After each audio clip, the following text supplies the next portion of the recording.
Hello बच्चों, कैसे हैं आप लोग। तो चलिए, once again welcome to Anascolify. So today I am going to explain you the movement in other animal. जैसा कि हमने पिछले लेक्चर में बात किया कि मूवमेंट ह्यूमन में यानी हम लोगों में कैसे होता है। हम लोगों ने जाना कि हमारे अंदर स्केलेटल सिस्टम कैसे वर्क करता है, स्केलेटल सिस्टम का क्या फंक्शन होता है ना। हमने जॉइंट के बारे में पढ़ा अच्छे से। तो अब हम बात करते हैं कि क्या जिस तरीके का लोकोमोशन हमारे अंदर होता है, यानी जिस तरीके का मूवमेंट हमारे अंदर होता है, क्या सेम मूवमेंट अलग अलग एनिमल्स के अंदर होते हैं। एनिमल्स हम आए दिन अपनी लाइफ में दो टाइप के देखते हैं स्केलेटन के आधार पर। जैसे अगर मैं इंसान की बात करूं यानी हम आप, तो हमारे अंदर स्केलेटन क्या होता है, इनसाइड होता है। लेकिन आप देखे होंगे क्रैब, कॉकरोच, तो इस टाइप के जो भी आप इंसेक्ट वगैरह देखते हैं उसमें क्या होता है, उनमें स्केलेटन उनके बॉडी के बाहर होता है। तो आज इन्हीं दो बातों के आधार पे हम एनिमल को दो पार्ट में डिवाइड करेंगे। एक हम डिवाइड करेंगे इंडोस्केलेटन और दूसरा हम बात करेंगे एक्सोस्केलेटन। देखिए, endoskeleton is nothing but when the skeleton is found inside the body of animal or any organism is called क्या, इंडोस्केलेटन। यानी जब स्केलेटन कहाँ हो, इनसाइड हो बॉडी के, बॉडी कहाँ हो, इनसाइड हो, तो हम उस स्केलेटन को क्या कह देंगे, इंडोस्केलेटन। तो जो भी ऑर्गेनिज्म, लिविंग ऑर्गेनिज्म जिनका स्केलेटन उनके बॉडी के इनसाइड होगा, वो सारे आएंगे किसमें, इंडोस्केलेटन। चलिए, इसके बाद हम बात करते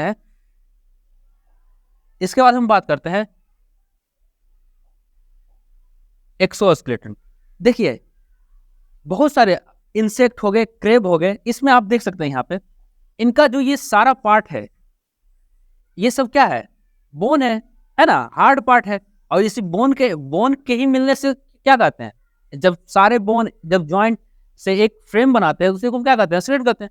तो इनका जो फ्रेम है बोन का, वो क्या है, इनके आउटसाइड ऑफ बॉडी है।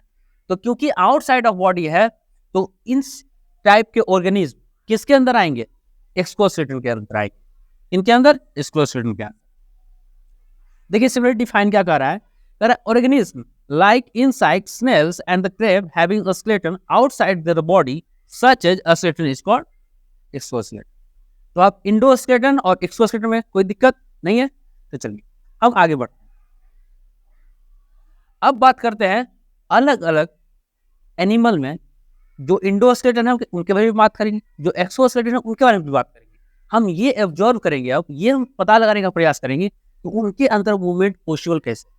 तो सबसे पहले मूवमेंट के लिए क्या जरूरी है, जॉइंट, है ना। आपको याद है मूवमेंट के लिए क्या जरूरी है, जॉइंट। तो हम पहले पता करते हैं कि क्या बर्ड क्या है, इंडोस्केलेटन है। बर्ड के जो स्केलेटन होता है वो उनकी बॉडी के इनसाइड होते हैं। तो क्या इनका जो स्केलेटन है, इनके इनसाइड, इनके स्केलेटन में जॉइंट क्या क्या होते हैं और कौन कौन से बोन्स होते हैं। तो देखिए, हम थ्रोली, है ना, रैपिडली हम आगे बढ़ते हैं। देखिए, सबसे पहले हम बर्ड की बात करें तो जो सबसे पहले ऊपर ये हेड है, हेड के नीचे ये पूरा वर्टिकल कॉलम है, उसके बाद ये पूरा यहां तक ये वाला पार्ट, तो ये क्या हो गया, हेड हो गया। और ये हो गया क्या, वर्टिब्रेट। ये जो आपको दिख रहे हैं, जिस तरीके से हमारे अंदर रिब्स होते हैं, बर्ड्स के अंदर भी रिब्स होते हैं। लेकिन हमने बात किया था कि जो हमारा बीच का जो पार्ट होता है जहां पे रिब्स आके कनेक्ट होते हैं, उसको क्या कहते हैं, अब बताइए जल्दी से। हाँ, उसको कहते हैं क्या, अस्टेनम। तो ये अस्टेनम जो है, ये क्या होता है, हमारे अंदर साइज में छोटा होता है इंसान के अंदर, लेकिन बर्ड्स के अंदर बड़े होते हैं। क्यों, क्योंकि इन्हें ज्यादा प्रोटेक्शन चाहिए ना, क्योंकि इनका होल बॉडी का जो सारा बॉडी का जो 80% पार्ट कहाँ रहता है, इसी पार्ट में है। तो इस पार्ट को प्रोटेक्ट करने के लिए क्या, इसमें अस्टेनम की जरूरत, यानी बड़ा होना चाहिए, तभी तो प्रोटेक्ट कर पाएगा। अब हम बात करते हैं, जैसे हमारे हैंड है, फोर लिम्स। तो जो बर्ड्स में जो फोर लिम्स होते हैं वही डेवलप हो जाते हैं किसमें, विंग्स में। किसमें, विंग्स में, जिनकी वजह से वो फ्लाई करते हैं। तो ये क्या हो गया, 4 लिम्स, और इनका जो सारा पैर है, पैर का सारा बोन क्या हो जाएगा, हिंड लिम्स।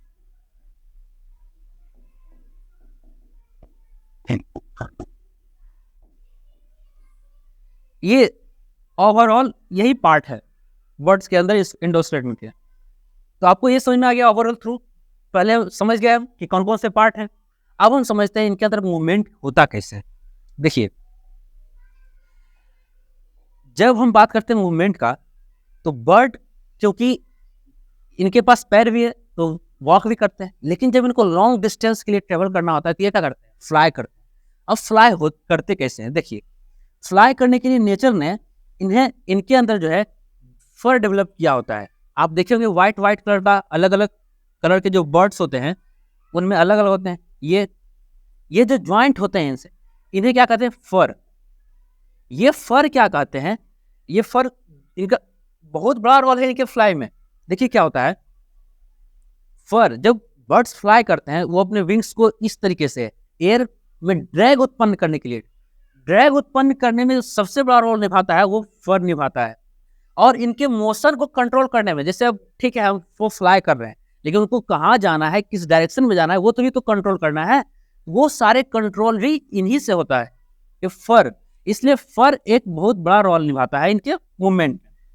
देखिए इनका मूवमेंट होता क्या है। देखिए, जब ये अपने विंग्स को, जैसे हम मान लेते हैं, एक एग्जांपल देते हैं, जब आप स्विम वगैरह या स्विमर्स को देखते हैं तो वो क्या करता है कि पानी में अपने हैंड को फैलाता है और हैंड से पानी को पीछे की ओर धकेलता है ना, तब हम आगे की ओर बढ़ते हैं। सिमिलरली ये भी सेम कॉन्सेप्ट यहाँ भी लागू होता है। ये अपने विंग से एयर को क्या करता है, पीछे ढकेलता है। तो आप ऐसे समझिए कि यहाँ पे एयर है और यहाँ पे इनके ये विंग्स है। तो ये विंग्स जैसे ही पीछे जाएंगे तो यहाँ पे एयर को ये पीछे धकेलना चाहेंगे, तो क्या होगा कि एक ड्रैग उत्पन्न होगा, और ड्रैग उत्पन्न होने के कारण इनका बॉडी अपलिफ्ट होगा। और जब इनका बॉडी अपलिफ्ट होता है तो इसको कहते हैं क्या, अप थ्रस्ट। और जब ये विंग्स नीचे गया तो बॉडी अप हुआ, तो अपर थ्रस्ट। लेकिन जब विंग्स को फिर से क्या करते हैं, इसे राउंड सर्कल में घुमाते हैं, तब उस समय क्या होता है, बॉडी डाउन की ओर फोर्स लगाता है, एयर डाउन की ओर प्रेस करते हैं, तब उस समय कहते हैं क्या, डाउन थ्रस्ट।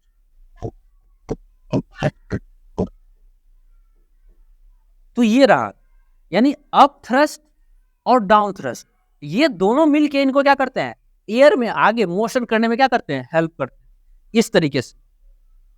अब हम इन्हीं बातों को हमने समझ लिया कि इनमें मूवमेंट कैसा होता है, ये कैसे फ्लाई करते हैं, इनके अंदर स्केलेटन क्या।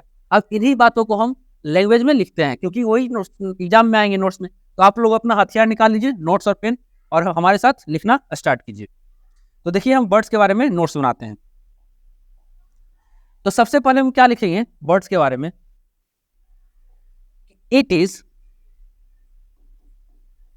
इट्स कम्स अंडर, किसमें, इंडोस्केलेटन।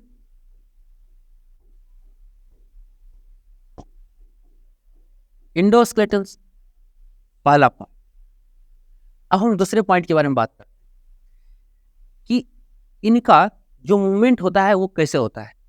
हम क्या, जब ये विंग्स डाउन की ओर करते हैं तो क्या लगता है, अप थ्रस्ट, और विंग्स जैसे ही रोटेट करके फिर से पीछे लाते हैं तो क्या, डाउन। तो देखो हम लिखते हैं कि मूवमेंट इन बर्ड्स। तो क्या करते हैं, ये फ्लाई करते हैं। अब फ्लाई कैसे करते हैं, देखिए फ्लाई कैसे करते हैं, जब ये विंग्स क्या करते हैं, डाउन, दो पर्सन हम समझते हैं। पहला, विंग्स क्या है, डाउन, और दूसरा, जब ये विंग्स क्या करते हैं, अप करते हैं।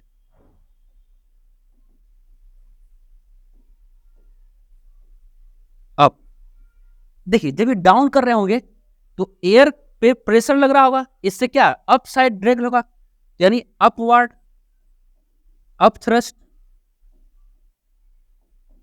और जब ये विंग ऊपर कर रहे होंगे तो क्या, प्रेशर एयर को ऊपर की ओर यानी ड्रैग का थ्रस्ट का नीचे की ओर, तो क्या डाउन थ्रस्ट।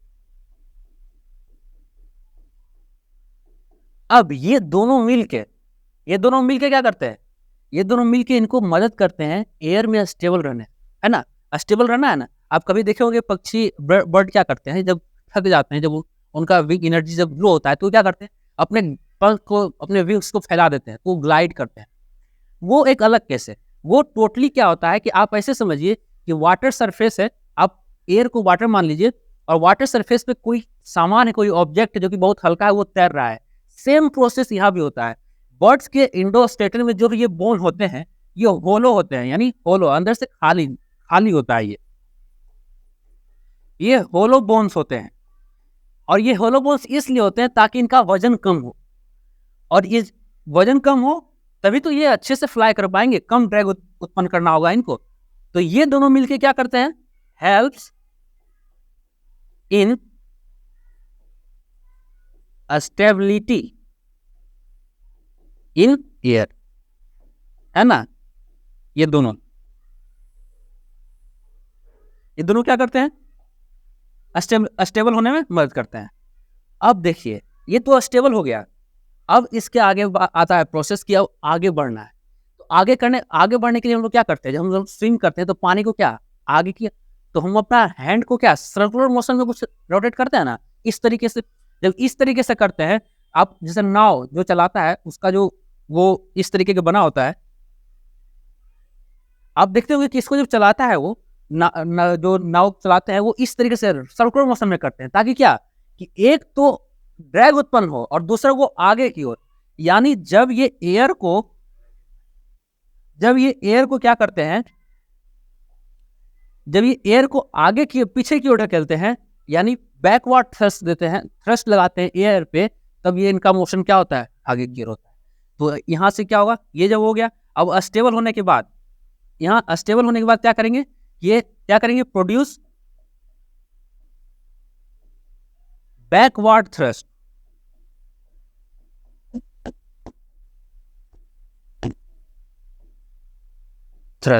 किस लिए, फॉर मूविंग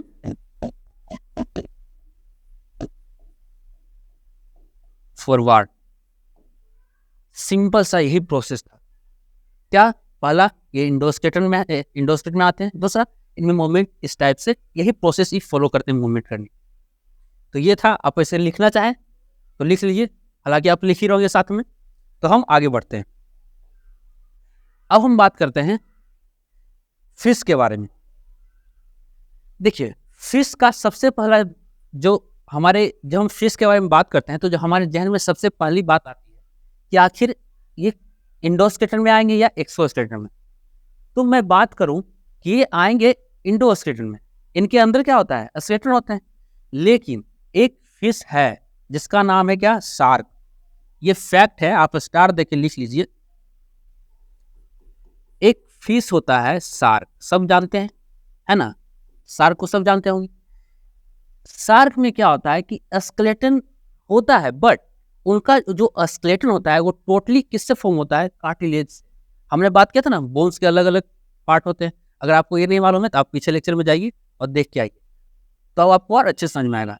तो शार्क में जो बोन होते हैं, जो स्केलेटन होते हैं, इनका जो स्केलेटन होता है वो क्या होता है कि टोटली किससे होता है, कार्टिलेज से होता है।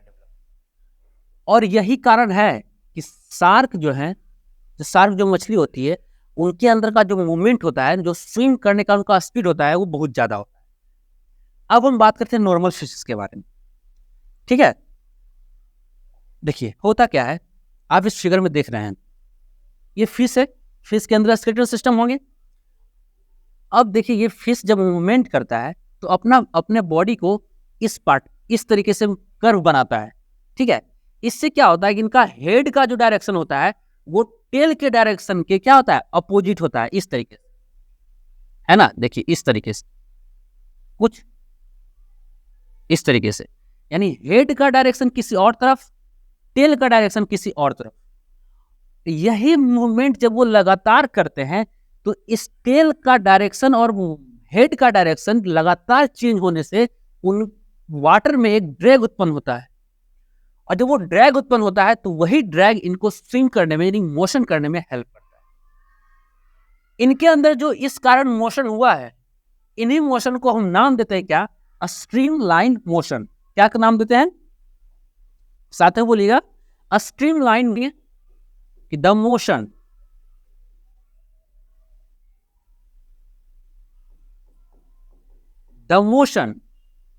है practiced by the fish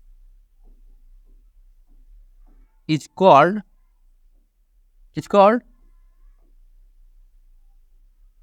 a streamlined motion।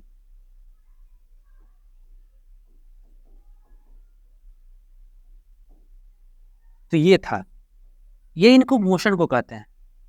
तो इनके अंदर मोशन कैसे होता है ये भी हमने समझ लिया क्या? अब हम देखते हैं मोशन, इनके अंदर मोशन होता कैसे है। तो हम देखते हैं इनके अंदर मोशन होता कैसे। देखिए, मोशन का जो प्रोसेस है वो बहुत सिंपल है। होता क्या है कि फिश अपने बॉडी को क्या कर्व बनाती है।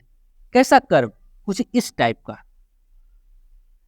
तो जब ये कर्व बनाती है तो इनका हेड का डायरेक्शन टेल के डायरेक्शन के जस्ट अपोजिट होता है।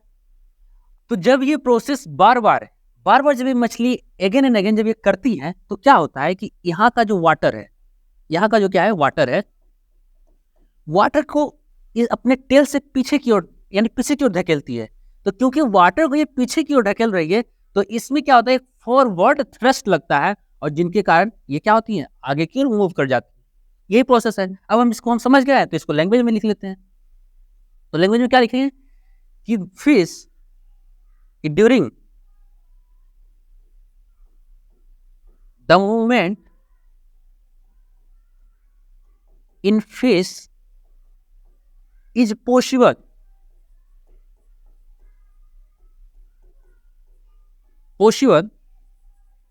ड्यू टू किसके कारण? Due to curving their body, है ना, कर्व करती है ना, कर्विंग देयर बॉडी। कर्व तो करती है लेकिन कैसा curve? Curving their body in which the direction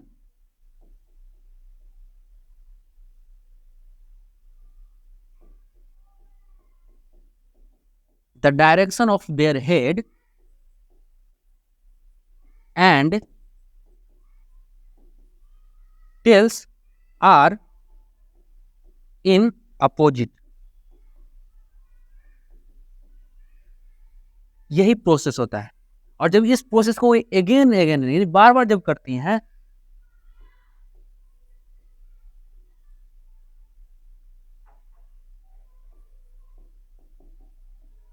doing this process again and again, या आप इसको इस तरीके से लिख लीजिए रोमन लैंग्वेज में, again and again the forward motion। अभी यहां से मैं आपको एक चीज बताऊंगा, फॉरवर्ड मोशन इज पॉसिबल। देखिए, यहां से मैं आपको क्या बताना चाहता हूं, जो यहाँ का मेन बात है। हमने क्या लिखा है? हमने लिखा है कि ये प्रोसेस जब अगेन एंड अगेन होता है, जब बार बार वो दोहराती हैं तो फॉरवर्ड मोशन पॉसिबल होता है। हमने फॉरवर्ड मोशन ही क्यों लिखा? हमने मोमेंट क्यों नहीं लिखा? हाँ, ये सोचने की बात है। इसलिए क्योंकि फिश को आपने कभी पीछे की ओर मूव करते नहीं देखा होगा। फिश में हमेशा फॉरवर्ड मोशन होता है, ये याद रखना है आपको, ये फैक्चुअल बात है।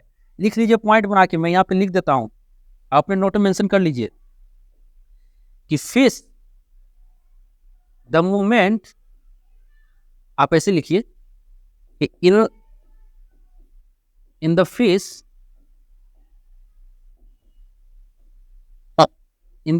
only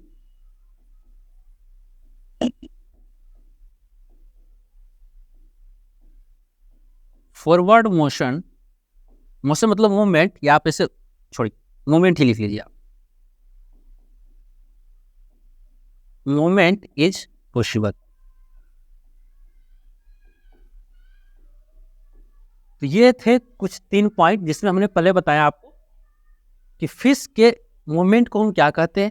दूसरे में हमने आप लोग बताया कि उनके अंदर जो मोशन होता है वो किस प्रोसेस से गुजरता है, कैसे उनके अंदर मोशन हेल्ड होता है। एंड तीसरी बात जो हमने बताई फैक्ट कि जो फिश होते हैं उनमें सिर्फ फॉरवर्ड ही मोशन पॉसिबल। तो ये थे, आप इसे लिख लीजिए, मैं साइड हट जाता हूँ, पॉज करके आप लिख सकते हैं, लिख लीजिए। चलिए हम आगे बढ़ते हैं। तो क्योंकि हमने फिश के बारे में बात कर लिया, तो अब हम बात करते हैं कुछ रेप्टाइल्स के बारे में। रेप्टाइल्स मतलब क्या, जो रेंगते हैं। फिश क्या करते हैं, स्विम करते हैं, है ना। हम लोग क्या करते हैं, वॉक करते हैं। बर्ड्स क्या करते हैं, फ्लाई करते हैं और वॉक भी करते हैं। लेकिन वॉक क्या लॉन्ग टाइम तक करते हैं, नहीं। उनका जो मेन प्रोसेस है वॉक मूवमेंट का, वो क्या है, फ्लाई है। और जो वॉक है वो सेकेंडरी है। जैसे अगर हम लोग अपनी बात करें तो हम लोग क्या, कभी ग्लाइड करते हैं, है ना, कभी ग्लाइडिंग करते हैं, पैराशूट से करते हैं, पानी में वाटर में स्विम करते हैं। इसका मतलब क्या, हमारा मूवमेंट स्विमिंग हो गया, नहीं। हमारा जो प्राइमरी मूवमेंट है हमारे अंदर, वो क्या है, वॉक है। हम चलते हैं, दौड़ते हैं। वो सारे जो है मूवमेंट हम लोग करते हैं, जो वाटर में स्विम करते हैं, वो स्पोर्ट का जो भी आप लोग देखते हैं, वो सारे क्या है, सेकेंडरी मोशन है। इसी तरह बर्ड में भी, पक्षी में भी उनका जो प्रायोरिटी है, जो मेन प्राइमरी मोशन है, वो क्या होता है, फ्लाई होता है, एंड द सेकेंडरी वॉक। इसी तरह स्नेक में भी रेप्टाइल्स हैं। ये क्या करते हैं, जमीन पे रेंगते हैं। रेंगना मतलब क्या, वो जमीन से पूरे बॉडी को जमीन पे ही क्या करते हैं, स्लाइड करते हैं। रेंगना मतलब क्या, बॉडी को स्लाइड करना जमीन पे। हम अब ये जानते हैं कि वो ऐसा कर क्यों पाते हैं। देखिए, आपको ये जो दिख रहा है ना, ये आपको एक चीज मैं बताता हूं यहां से फैक्ट की बात, कि पूरे यूनिवर्स में जो सबसे लंबा क्या बैकबोन जो होता है, वो किसका होता है, स्नेक का होता है। देख रहे कितना लंबा, उसका फुल बॉडी क्या है, ये पूरा बॉडी जो मैं आप यहां से जो स्केच कर रहा हूं, ये पूरा क्या है ना, वर्टिकल कॉलम है। और ये वर्टिकल कॉलम से क्या होता है, ये रिब्स निकले हुए थे। ये रिब्स कैसे होते हैं, ये रिंग होते हैं, लेकिन क्या फुल रिंग्स नहीं, हाफ रिंग्स होते हैं। आप यहाँ पे देख सकते हैं, ये ज्वाइंट नहीं है आपस में। ये जो रिब्स है यहाँ पे, ये क्या है, ज्वाइंट नहीं है। ये क्या है, हाफ सर्कल है। और ये किससे, ये वर्टिकल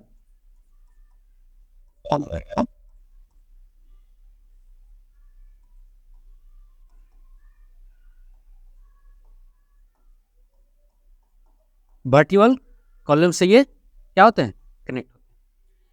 अब इनके ऊपर क्या होता है, स्किन होता है। और वो स्किन के मूवमेंट के कारण, और इनका जो लूप होता है, आप जो अब जब आप कभी स्नेक को देखे होंगे तो क्या देखते हैं कि वो स्ट्रेट लाइन में मूव करता है, नहीं। वो क्या करता है, अपने बॉडी को एक लूप में बनाता है ना, इस टाइप से। वो जब मूवमेंट करता है तो इस टाइप से, है ना, एक लूप बनाता है।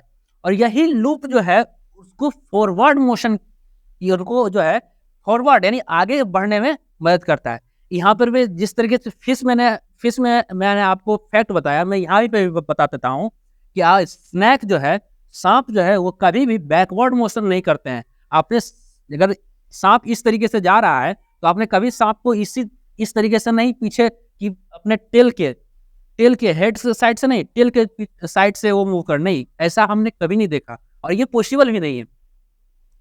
तो इनका जो इनमें भी जो मूवमेंट है वो क्या सिर्फ फॉरवर्ड डायरेक्शन में पॉसिबल है, बैकवर्ड डायरेक्शन में पॉसिबल नहीं है। और इनका जो मूवमेंट पॉसिबल होता है वो लूप के कारण होता है कि when the snake makes a loop again and again, then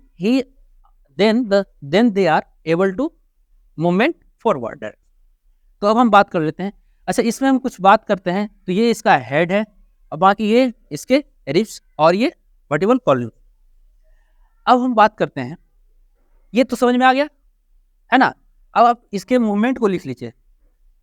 ये है कैसा, इंडोस्केलेटन है, क्योंकि हमने आपको बताया ये इसके बॉडी के जो भी स्केलेटन आपको दिख रहा है, ये क्या होता है, इनके बॉडी के अंदर होता है और इनके ऊपर क्या मसल्स होते हैं। तो ये भी क्या है, इंडोस्केलेटन में है। तो सबसे पहला पॉइंट जो हम लिखेंगे अपने नोट्स में वो तो यही रहेगा। it is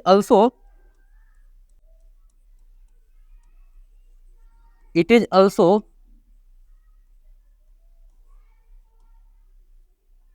classified अंडर कहा, एंडोस्केलेटन।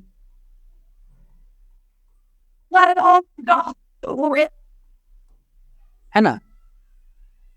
आप लिखते जाइए, आप लिखते जाएंगे साथ में, तो आपको ज्यादा, हम देखिए एक चीज जान लीजिए, कोई भी चीज हम देख के पढ़ते हैं या बोल के पढ़ते हैं, उससे कई गुना ज्यादा इफेक्टिव जब हम कोई चीज लिख के पढ़ते हैं, यानी जब हम कुछ पढ़ रहे होते हैं और जब उसको लिखते रहते हैं साथ में, तो ज्यादा माइंड कैप्चर करता है।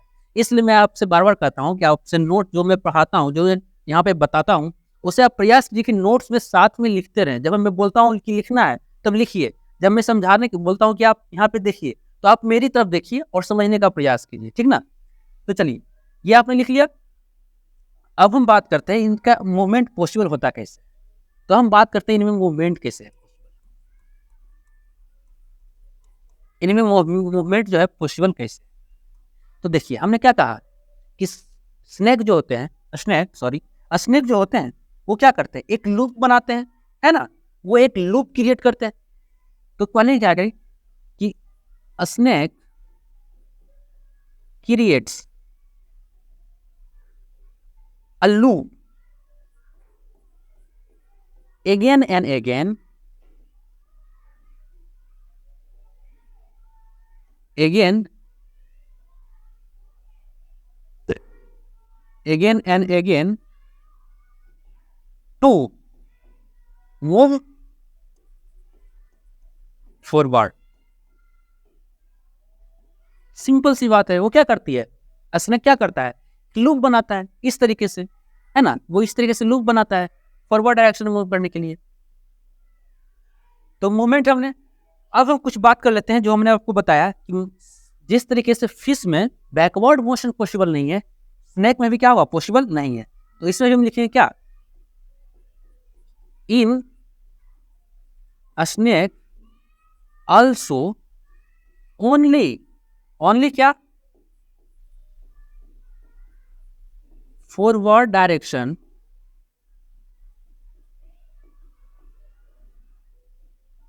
Movement is possible. सिंपल सी बात है ना, ये समझ में आया आपको, आपने लिख लिया। अब हम आगे बढ़ते हैं। अब हम बात करते हैं एक्सोस्केलेटन में। यानी इतनी देर से तो हम यही बात कर रहे थे कि हम स्नेक हो गया, बर्ड हो गया, ये सब क्या है, हम ह्यूमन हो गए, क्या है। इंडोस्केलेटन हमारे अंदर स्केलेटन पाया जाता है। अब हम बात करते हैं कुछ वैसे जीव, कुछ वैसे ऑर्गेनिज्म के बारे में जिनका स्केलेटन उनके बॉडी के आउटसाइड होता है।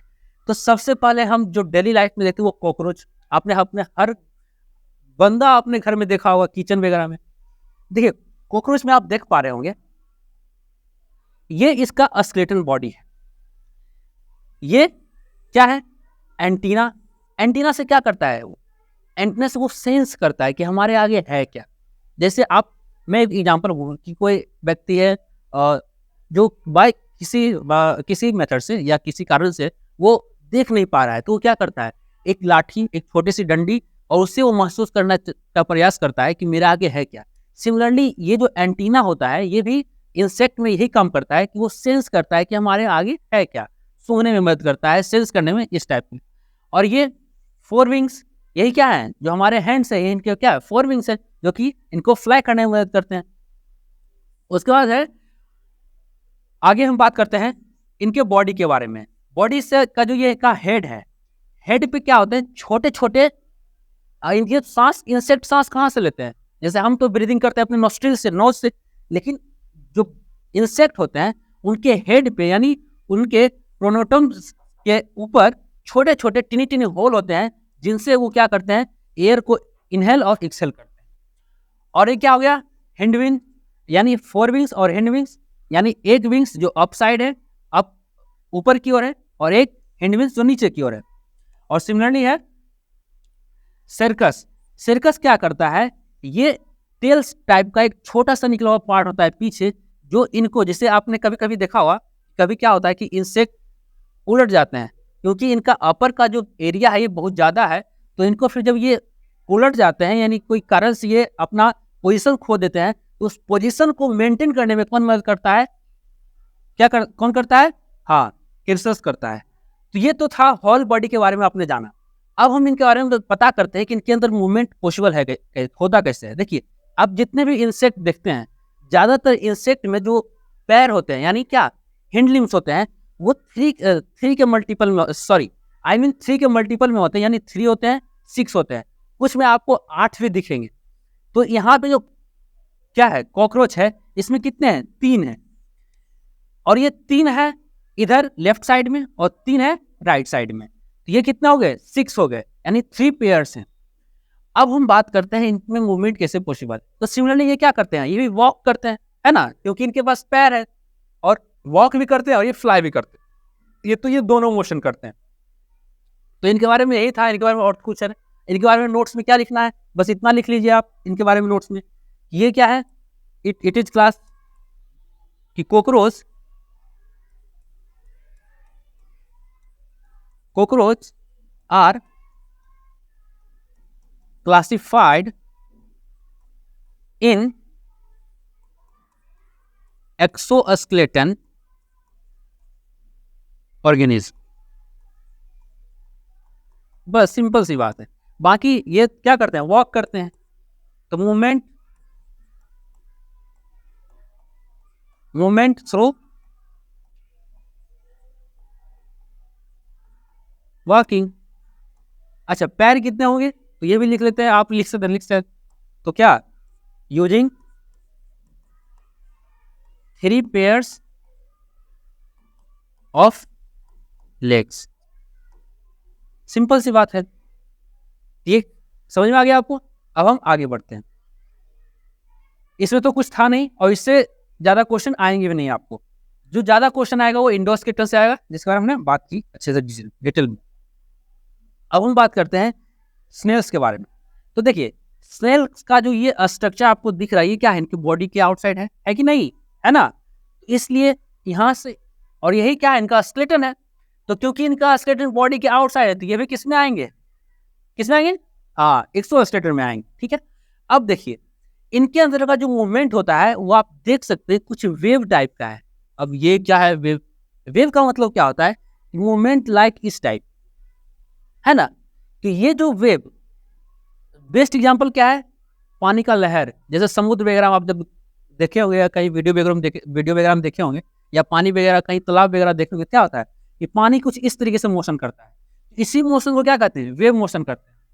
और यही मोशन के कारण जो है इनमें भी क्या होता है? मूवमेंट होता है। लेकिन एक चीज सोचने वाली बात यहाँ पे है, ध्यान में रखने वाली बात, कि अभी तक जितने भी हम ऑर्गेनिज्म के बारे में बात किए, उनके मूवमेंट में बड़ा योगदान था उनके स्केलेटन का। लेकिन स्नेल्स के केस में अलग है, इनका मूवमेंट होता है मसल्स के कारण। इनका स्केलेटन जो आउटसाइड है, ये सिर्फ क्या करता है? इनको प्रोटेक्शन प्रोवाइड करता है। मैंने बताया था ना आपको कि स्केलेटन का एक और फंक्शन होता है, क्या? प्रोटेक्शन। तो ये क्या करता है? ये प्रोटेक्शन देता है। किसको? स्नेल को। ये मूवमेंट में हेल्प नहीं करता। मूवमेंट में हेल्प करेगा कि क्या? इनके मसल्स करेंगे। और इनके मसल्स इतने सॉफ्ट होते हैं, और ये जब आगे बढ़ते हैं, आगे की ओर जब मोशन फॉरवर्ड होता है, तो ये म्यूकस छोड़ते हैं। म्यूकस तो क्या? लिक्विड, एक चिपचिपा टाइप का पदार्थ होता है, उसको म्यूकस कहते हैं, वो छोड़ते हैं। और आपको यकीन मानिए, ये इतना सॉफ्ट होता है कि एक नाइफ जिसका शार्प एज ब्लेड होता है ना, ब्लेड, ये ब्लेड पे मूवमेंट कर जाते हैं, और ब्लेड से एक कनिक भी खरोच नहीं आता है इनके मसल्स में। ये है इनके बारे में मेन फैक्ट, है ना, कि इनका जो ये लेयर है नीचे वाला मसल्स, ये इतना सॉफ्ट होता है और इतना लुब्रिकेंट होता है। लुब्रिकेंट मतलब चिपचिपा होता है। वो एक शार्प एज को डिनाई कर जाता है। शार्प एज पे मूवमेंट पॉसिबल ये इनका हो जाता है, और इनके बॉडी को कोई डैमेज नहीं। तो हम नोट्स में सिंपल से इनके बारे में 2-3 चीजें जो महत्वपूर्ण है वो हम लिख लेते हैं। पहली बात तो ये लिख लेते हैं कि इनका जो स्केलेटन है वो क्या है? एक्सोस्केलेटन। इनके बारे में लिख लेते हैं कि स्नेल्स आर, या क्लासिफाइड, जो आपको लिखना है, दोनों का मीनिंग एक ही होता है। Classified in exoskeleton. ठीक है। लेकिन दूसरा पॉइंट में जब हम लिखेंगे मूवमेंट के बारे में, तो हम अभी तक तो बात कर रहे थे कि स्केलेटल सिस्टम से कि मसल मूवमेंट, लेकिन इसमें तो मसल से कारण हो रहा है। तो हम लिखेंगे इनके मूवमेंट के बारे में। जब हम लिखेंगे तो यहाँ पे हमें मेंशन करना होगा कि in snail movement is possible through muscles. अब देखिए क्या है, मसल से कारण मूवमेंट हो रहा है, तो स्केलेटल सिस्टम का क्या काम, तो प्रोटेक्शन करना है ना। तो स्केलेटल सिस्टम्स, दूसरे पॉइंट में कि skeleton of snails only provide protection, not participate in motion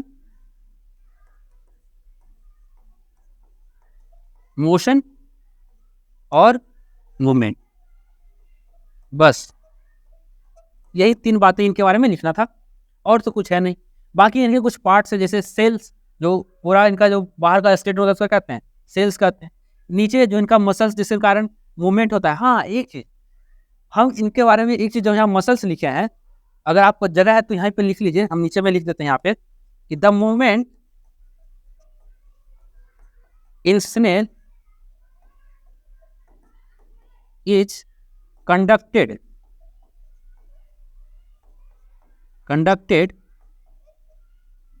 in wave. यानी कैसा, वो वेव की तरह, उनके मसल्स क्या करते हैं, वेव की तरह मूव करते हैं। यही था कुछ इनका। ये हेड है इनका, हेड, और यहाँ पे फिर क्या है, टेंटिकल्स हैं। जैसे टेंटिकल्स क्या करते हैं, सेंस करने में, जिस तरह से कॉकरोच में हमने बात की एंटीना के बारे में, यहाँ पे टेंटिकल्स क्या करते हैं, सेंस करने में चीज़ों को कि आगे हमारे क्या है, उनको मदद करती। बाकी ये क्या है, जनरेटिव एपरेटस है, एपर्चर है, यहाँ पे नेक है, गला है। तो ये इनके बारे में कुछ बातें जो महत्वपूर्ण थी हमने यहाँ पे बोर्ड पे लिख दिया है, आप इसे अपने नोट्स में लिख लीजिए। तो चलिए, ये कंप्लीट हो गया, आप पॉज करके लिख लीजिए। चलिए अब हम आगे बढ़ते हैं। अब जो हमारा है अगला, ये थोड़ा डिफरेंट है।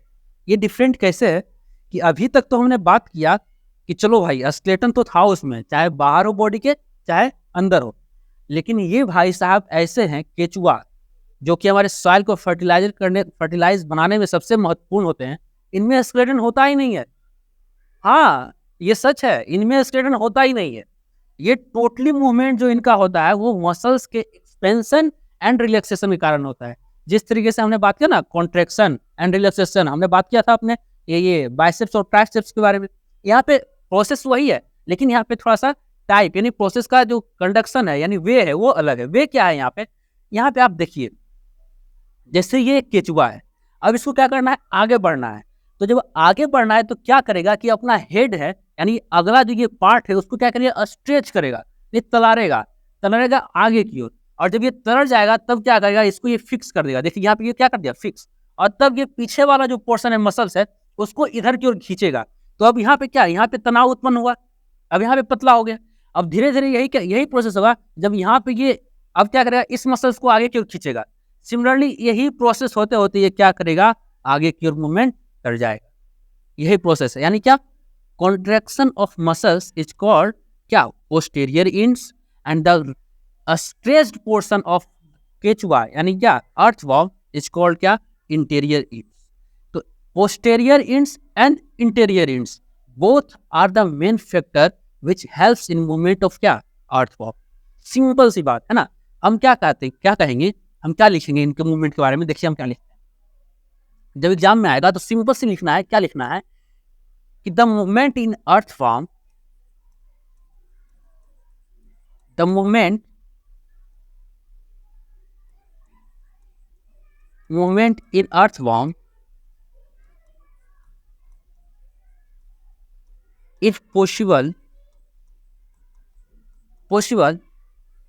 due to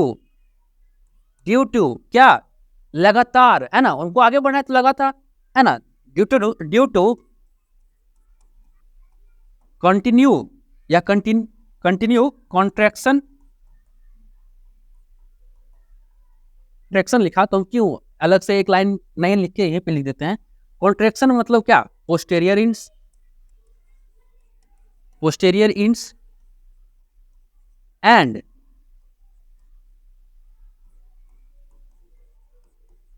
relaxation. Contraction and relaxation को क्या कहते हैं,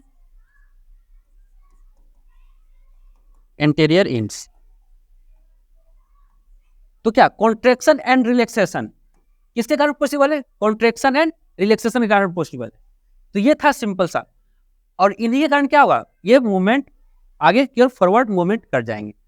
इनमें क्या होता है, इनका हेड और इनका जो टेल्स होता है, ये यानी माउथ और ये एनस, ये क्या, ये दोनों तरफ से मूवमेंट कर सकते हैं। ऐसा नहीं कि ये सिर्फ फॉरवर्ड मूवमेंट करेंगे, नहीं, ये बैकवर्ड मूवमेंट करते हैं, क्योंकि इन्हें करना क्या है, जिधर मूवमेंट करना है उधर के मसल्स को क्या करेंगे, स्ट्रेच करेंगे, और फिर पीछे जो भी मसल्स बचा हुआ है कॉन्ट्रैक्ट, उसको धीरे धीरे आगे की ओर मूव करने के लिए कॉन्ट्रैक्ट करेंगे, कॉन्ट्रैक्शन उसमें लाएंगे, रिलैक्सेशन करेंगे, कॉन्ट्रैक्शन रिलैक्सेशन, और अगेन एंड अगेन जब ये रिपीट होगा तो क्या मूवमेंट उनमें पॉसिबल हो जाएगा। तो यही है। इसमें जो एक दूसरा पॉइंट है, तो हम लिख सकते हैं कि दिस टाइप ऑफ organism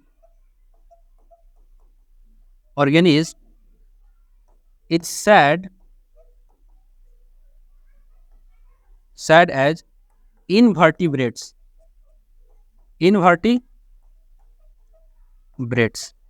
अब ये क्या है, इनवर्टिब्रेट्स का मतलब और कुछ नहीं होता है, जो सिंपल सी मीनिंग है इनवर्टिब्रेट्स का, विदाउट स्केलेटन, जिसमें कोई स्केलेटन ही ना हो, उसको क्या कहते हैं कि इनवर्टिब्रेट्स। जिनमें वर्टिब्रेट्स ना हो यानी इनमें स्केलेटन ना हो, उनको क्या कहते हैं कि इनवर्टिब्रेट्स। तो ये ऑर्गेनिज्म कैसा है, इनवर्टिब्रेट्स। तो आप लिख लीजिए, ये समझ में आ गया होगा आपको अच्छी तरीके से, इनका मूवमेंट भी आपको समझ में आ गया होगा, है ना। तो आपने लिख लिया, पॉज करके लिख लीजिए, हम आगे बढ़ते हैं। तो यही तक था लेक्चर, तो आपको समझ में आ गया होगा, आई होप आपको अच्छे समझ में आ गया लेक्चर। तो हमने आज बात की अलग अलग एनिमल्स में जो मूवमेंट होते हैं उनके क्या फैक्टर हैं, यानी कैसे पॉसिबल है। तो ये लेक्चर आपको अच्छा लगा तो जरूर से लाइक करें, शेयर करें एंड सब्सक्राइब करें। So thank you, have a nice day.